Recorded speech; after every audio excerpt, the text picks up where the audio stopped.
Hey guys, what's up? Welcome back to 55 Fathom. So first of all, I'd like to apologise. I couldn't get this review out, and I struggle with reviews. I'm trying to figure it all out and take necessary action. But this is going to be a quick review for Black Adam. It's going to be a spoiler review. Let's get into it. I loved the first 5 minutes of Black Adam. I thought it was very, very good, and I was like, oh, this is going to be a banger of a film. Then we get like an explanation dump, which is fine. I don't mind them. So that was all fine. And then we cut to the humans. And let me just say, the granddad of the boy, like, he was great. He was a standout. He was fantastic. There were some good jokes in this film as well. But I felt like whenever we went to the human people, it wasn't as bad as I thought it would be. But I was always there going, all right, I want to get back to Black Adam.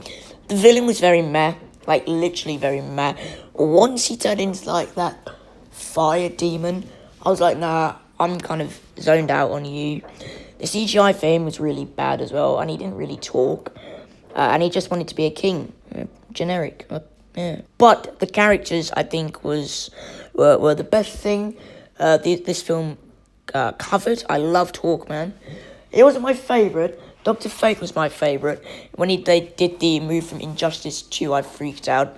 Atom Smasher was very good. Cyclone wasn't needed at all. But one thing I would like with the Justice Society, it's explained that Hawkman and Dr. Fate have a bit of history and they're friends, but we haven't seen that. They're just, like, introduced in this film that's not even their own film. So when Dr. Fate died, I didn't have that emotional connection, so I hope they do, like, a Dr. Fate prequel, so then when I watch Black Adam again, I can connect with it. I feel like this will be a very rewatchable film, and Dwayne Johnson, right, I personally liked him, but I can see where people were coming from with his performance being stale, because he does just have one motion the entire film, except for this one moment, and I think the director must have told Dwayne to act kind of stale, because if you think about it, this guy, his son sacrificed his own Shazam powers to give to his dad, and then his son gets murdered. Like, wouldn't you show only one emotion if you were rewoken from a 5,000 years sleep? Like, I would. So, I really did like him, and it's not a film about a hero. It's not a film about a villain. It's a film about a guy in between and trying to make up for mistakes he made 5,000 years ago.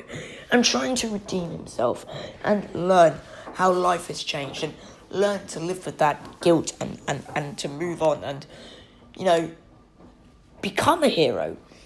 Love the Superman post-credit scene as well. I love the costumes in this film were insane. I loved the costumes as well. So, a lot of positives for me from this film, but pacing was off. Human characters weren't that fun. The guy, I found him a bit cheesy, but I didn't have as big as a problem with him as some people do on the internet. Tell them the Man in Black sent you. Fine. Not a good concept of, like, balancing characters, but a lot of positives as well. So, I enjoyed Black Adam. I give it a 7.5 out of 10. Definitely a right step into the DCEU. And I think it's going to turn into, like, one of my guilty pleasure films. So, yeah.